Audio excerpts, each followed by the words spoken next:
Hi అండి, అందరికీ నమస్కారం. నేను మీ వైష్ణవిని. Welcome back to Telugu new వంటలు. ఈరోజు మనం చేసుకోబోయే రెసిపీ పల్లి రోటి పచ్చడి అండి. ఇదైతే చాలా టేస్టీగా ఉంటుంది. ఇదైతే రాయలసీమల ఫేమస్ అయిన పచ్చడి. మనం బయట నుంచి ఏం తేకపోయినా కానీ ఈ ఒక్క పచ్చడి చేసుకున్నారనుకోండి, బయట నుంచి ఏవి తేకపోయినా నడుస్తుంది. ఫస్ట్ అయితే ఒక ప్యాన్ పెట్టేసుకొని అందులోని ఆయిల్ అయితే యాడ్ చేసుకోండి. యాడ్ చేసుకున్న తర్వాత 1/2 కప్ అయితే పల్లీలను అయితే తీసుకొని అయితే యాడ్ చేసుకోండి. ఇవైతే ఆయిల్లో అయితే ఫ్రై అయితే చేసుకోండి. వీడియోలో చూపెట్టే విధంగా అయితే ఈ విధంగా అయితే వచ్చిన తర్వాత వీటిని కొంచెం గోల్డెన్ కలర్ వచ్చే విధంగా అయితే ఫ్రై అయితే చేసుకోండి. ఇందులోనే 4-5 ఎల్లిపాయలను అయితే యాడ్ చేసుకోండి.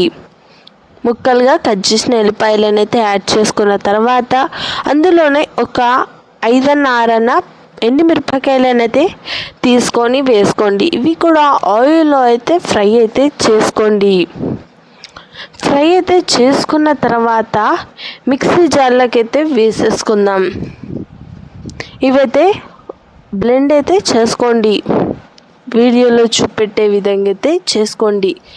ఇదైతే లంచ్ బాక్స్లో లాగా ఈ విధంగా చేసుకుంటే మీకు లంచ్ బాక్స్లో లాగా పెట్టుకోవచ్చు. ఈ విధంగా బ్లెండ్ అయితే చేసుకున్న తర్వాత ఇదైతే ఇందులోనే రుచికి తగ్గే విధంగా అయితే సాల్ట్ అయితే యాడ్ చేసుకోండి. రుచికి తగ్గే విధంగా అయితే వేసుకొని ఇదైతే మరొకసారి అయితే బ్లెండ్ అయితే చేసుకున్న తర్వాత అందులోనే ఒక పెద్ద సైజ్ ఆనియన్ అయితే తీసుకొని 4 పీసెస్ లాగా కట్ చేసుకొని అయితే వేసేసుకొని ఇవైతే మరొకసారి అయితే బ్లెండ్ అయితే చేసుకొని ఈ విధంగా వచ్చిన తర్వాత ఇదైతే సైడ్కి అయితే పెట్టేసుకోండి. అందులోనే ఒక చిన్న నిమ్మకాయ సైజ్ అంతా చింతపండుని అయితే తీసుకొని అయితే మరొకసారి అయితే బ్లెండ్ అయితే చేసుకోండి. ప్యాన్ అయితే పెట్టేసుకొని అందులోనే ఆయిల్ అయితే యాడ్ చేసుకోండి. ఆయిల్ అయితే హీట్ అయితే చేసుకోండి. ఈ రెసిపీ మీకు నచ్చినట్టయితే లైక్ చేయండి, షేర్ చేయండి, అలాగే సబ్స్క్రైబ్ అయితే చేసుకోండి. అందులోనే జీలకర్ర ఆవాలను కూడా యాడ్ చేసుకోండి. వీటినైతే ఆయిల్లో అయితే ఫ్రై అయితే చేసుకోండి.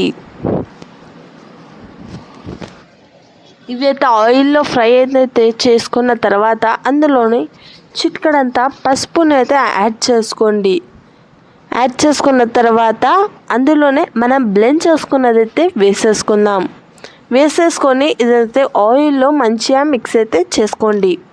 మా వీడియో మీకు నచ్చినట్టయితే లైక్ చేయండి, షేర్ చేయండి, అలాగే సబ్స్క్రైబ్ అయితే చేసుకోండి. ఈ రెసిపీని అయితే మీరైతే తప్పకుండా ట్రై చేసి కామెంట్ బాక్స్లో చెప్పండి మీకైతే ఏ విధంగా వచ్చిందో. Thank you for watching this video.